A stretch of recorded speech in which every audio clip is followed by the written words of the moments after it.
महाकोश, कच्ची घानी सरसों तेल और रिफाइंड सोयाबीन ऑयल, चुनो सही।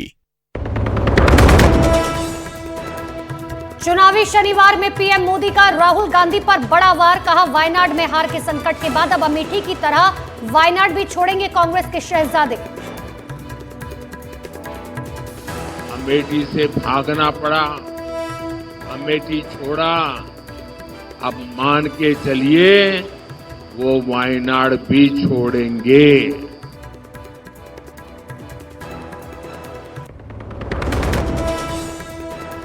आज यूपी के अमरोहा में एसपी और कांग्रेस की संयुक्त रैली में एक मंच पर होंगे राहुल गांधी और अखिलेश यादव।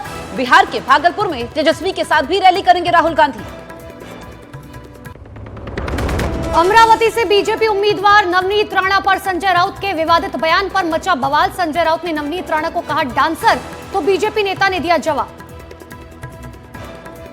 ही लढाई बळवंत वानखडे डान्सरशी नाहीये, ही लढाई मोदी विरुद्ध महाराष्ट्र है, लक्षात घ्या।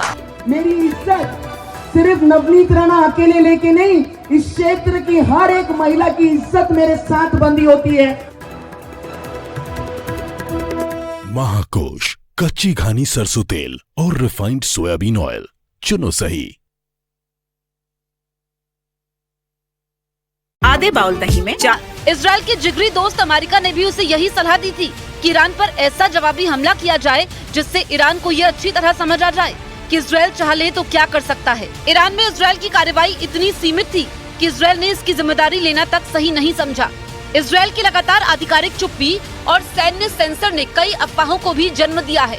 इसमें यह है कि शुक्रवार को ईरान में हुआ हवाई हमला बाहरी नहीं बल्कि अंदर से किया गया था।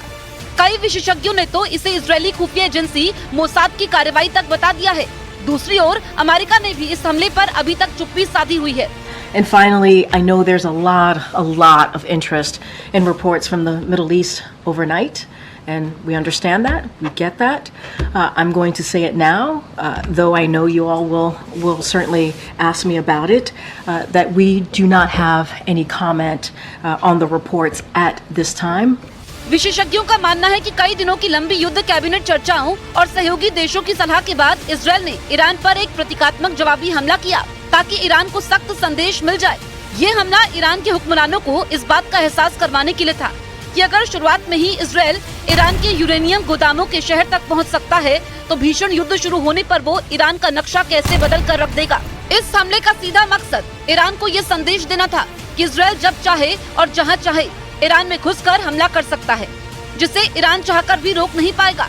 तभी तो ईरान को सख्त लहजे में चेतावनी देने वाला अमेरिका भी कुछ इस तरीके का बयान दे रहा है जैसे वो दोनों देशों के बीच जंग नहीं चाहता है। We have been very clear from here, from the beginning, that we do not want to see this conflict escalate. We continue to consult with our allies and partners, including in the region, obviously, and to reduce further risk of escalation. माना जा रहा है कि Iran के सीधे हमले से प्रभावित इजरायल का एकमात्र लक्ष्य बस संदेश पहुंचाना था।